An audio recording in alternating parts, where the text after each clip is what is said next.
શા માટે હાર્દિક પટેલને આ પ્રકારે મુખ્યમંત્રીને પત્ર લખી અને પોતાની જ સરકાર સામે એલાને જંગ કરવું પડ્યું છે? વિરમગામ શહેરમાં છેલ્લા કેટલાય વર્ષોથી ઉભરાતી ગટરના કારણે ઐતિહાસિક વિરમગામ શરમ અનુભવી રહ્યું છે. વિરમગામના ભાજપના ધારાસભ્ય હાર્દિક પટેલ અત્યારે પોતાની જ સરકાર સામે એલાને જંગમાં આવી ગયા છે.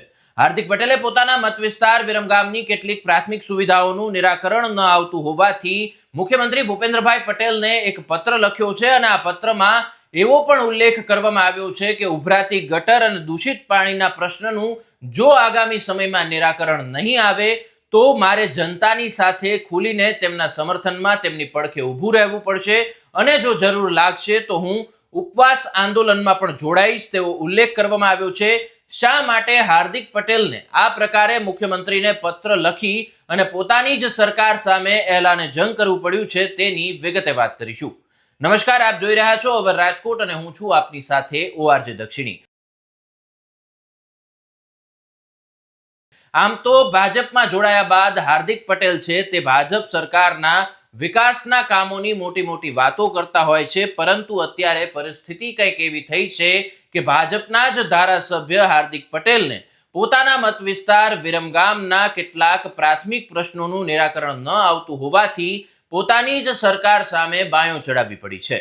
આમ તો હાર્દિક પટેલ છે તે વાયા વિરમગામની જે છાપ છે તે વાયા વિરમગામને વિકસિત વિરમગામ બનાવવા માટે સતત પ્રયત્નો કરી રહ્યા છે અને તેમને એ પત્રમાં ઉલ્લેખ પણ કર્યો છે કે સરકારની જે મદદ છે, સરકારની જે ગ્રાન્ટ છે તેના દ્વારા વિરમગામમાં અનેક વિકાસના કામો થયા છે, પરંતુ કેટલીક એવી બાબતો છે જે પ્રાથમિક સુવિધાઓને લગતી છે તેને લઈને તેમના જે મતદારો છે તેને હાર્દિક પટેલ પાસે ખૂબ જ અપેક્ષાઓ હતી, પરંતુ તે પ્રકારનું કામ તેમના દ્વારા અત્યારે નથી થઈ રહ્યું અને તેના કારણે હાર્દિક પટેલે મુખ્યમંત્રીને પત્ર લખી અને પોતાનો રોષ ઠાલવ્યો છે. સાથે સાથે તેમને ચીમકી પણ ઉચ્ચારી છે કે જો આ બાબતે આગામી સમયમાં કાર્યવાહી નહીં થાય અને પ્રશ્નોનું નિરાકરણ નહીં આવે તો કદાચ હું જનતા સાથે ખુલીને તેમના સમર્થનમાં આવીશ અને ઉપવાસ આંદોલન પણ કરીશ. ત્યારે શું છે સમગ્ર બાબત અને પત્રમાં શું લખવામાં આવ્યું છે તેની વાત કરીએ. વિરમગામના લોકોની મારી પાસે મહત્વની એક અપેક્ષા હતી કે વિરમગામ શહેરના ગટરના પાણી ઉભરાવાની જે સમસ્યા છે તેનું કાયમી નિરાકરણ આવે, પરંતુ કોઈક કારણસર આ નિરાકરણ નથી આવી રહ્યું. વિરમગામ શહેરમાં છેલ્લા કેટલાય વર્ષોથી ઉભરાતી ગટરના કારણે ઐતિહાસિક વિરમગામ શરમ અનુભવી રહ્યું છે. લોકોને મારી પાસે આ બાબતે ખૂબ જ અપેક્ષા છે. હું માનું છું કે વિરમગામ નગરપાલિકા પાસે કર્મચારીઓનો અભાવ છે, પરંતુ પ્રજાની સમસ્યાનું યોગ્ય નિરાકરણ નગરપાલિકાએ કરવું જોઈએ એ નથી થઈ રહ્યું. જે વિસ્તારમાં દબાણ હટાવવામાં આવ્યું છે ત્યાં વિકાસના કામ પણ મંજૂર થઈ ગયા છે, ટેન્ડર પણ અપાઈ ગયું છે, છતાંય કોન્ટ્રાક્ટરો દ્વારા કામ કરવામાં નથી આવી રહ્યું. આપ સાહેબ દ્વારા જે સ્ટ્રોમ વોટર ડ્રેનેજ તેમજ 11 kV અંડરગ્રાઉન્ડ લાઇનના કામનું ભૂમિપૂજન કર્યું હતું, આજે તેના 7 મહિના થયા પણ કામ 1% પણ થયું નથી.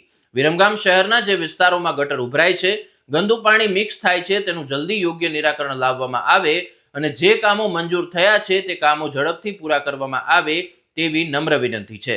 વિનમ્રતા સાથે જણાવવાનું કે મારે પ્રજાની તકલીફ સાથે એક જનપ્રતિનિધિ તરીકે ખુલીને ઊભું રહેવું પડશે, જરૂર પડે તેમની સાથે ઉપવાસ આંદોલનમાં પણ જોડાવવું પડશે અને લોકોનો જે ભરોસો છે તે કાયમ કરવો પડશે.